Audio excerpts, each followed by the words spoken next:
If you've spent any time in your garden during the summer, you've probably encountered a creature that looks less like an insect and more like a miniature alien warrior.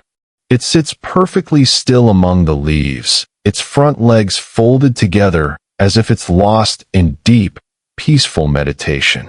Most people call it the praying mantis. You've likely heard some wild stories about them. Maybe someone told you that it's a federal crime to kill one, carrying a massive fine. Or perhaps you've heard that they are the ultimate peaceful helpers, gentle guardians that only eat the bad bugs destroying your plants.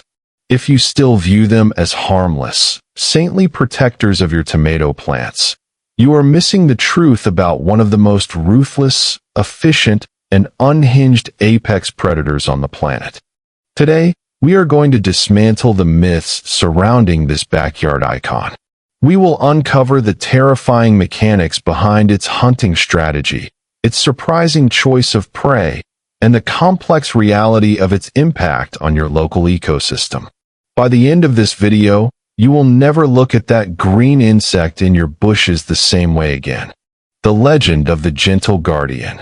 The praying mantis is unique because, unlike spiders or wasps, it has managed to secure excellent public relations. It's an insect that people actually like. Think back to garden blogs or classic backyard advice. People buy mantis egg cases online, releasing them into their yards like tiny, eco-friendly security guards. The common belief is that they are nature's perfect pesticide, completely harmless to us, but a nightmare for garden pests. It's a beautiful image, isn't it? A devout, quiet monk keeping watch over your flowers. But nature doesn't operate on human morality. The reality of the mantis is far closer to a sci-fi monster than a peaceful monk. To truly understand what is sitting in your grass, you have to look closely at its physical engineering. Calling a mantis a gentle gardener is like calling a fighter jet a crop duster. They belong to the order Mantodia, and they are built entirely for assassination. Look at their heads. They are the only insects that can rotate their heads a full 180 degrees.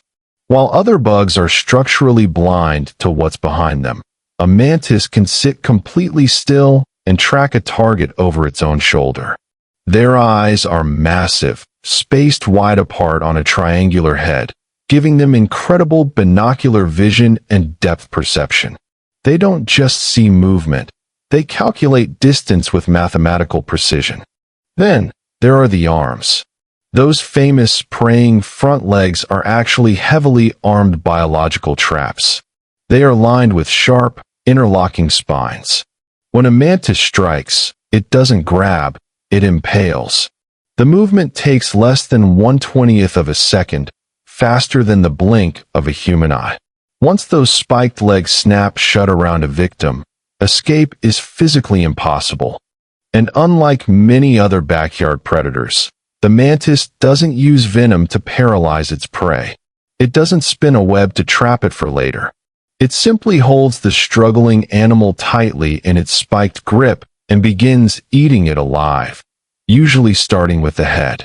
Because they lack venom, the myth of the selective helper quickly falls apart. A mantis doesn't care about your garden's ecosystem, and it certainly doesn't differentiate between good bugs and bad bugs. They are strictly opportunistic carnivores. If it moves, and if they can catch it, they will eat it. A mantis will happily devour a destructive caterpillar, but it will just as quickly ambush a beautiful honeybee, a helpful ladybug, or even a stunning monarch butterfly.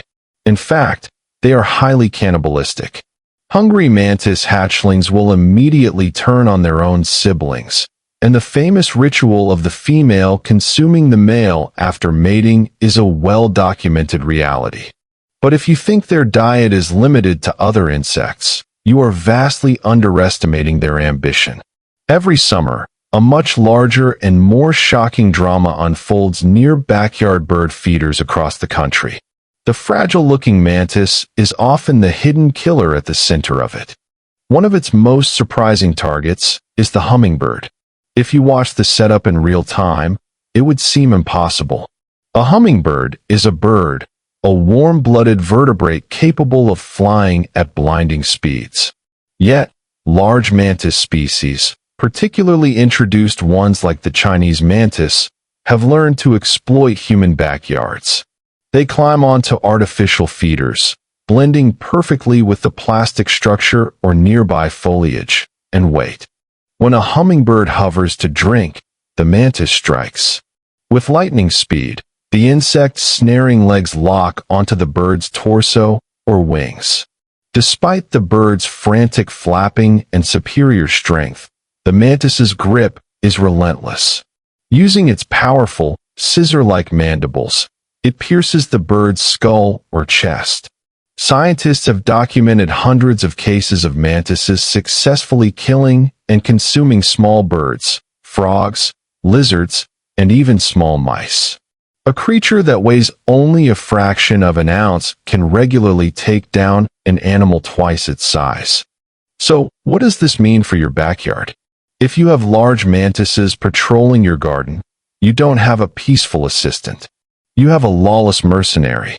They don't protect your yard, they dominate it. They keep pest populations in check, yes, but they also clear out the very pollinators you want to attract. They are a chaotic force of nature, maintaining a brutal, necessary balance where only the fastest survive. The next time you see a praying mantis swaying gently on a twig, simulating a leaf in the wind, remember what you are actually looking at. It isn't praying for peace. It is calculating its next strike. It is a highly evolved, visually brilliant, completely fearless predator that has spent millions of years perfecting the art of the ambush. It doesn't deserve the saintly reputation of the playground myths, but it certainly commands our respect.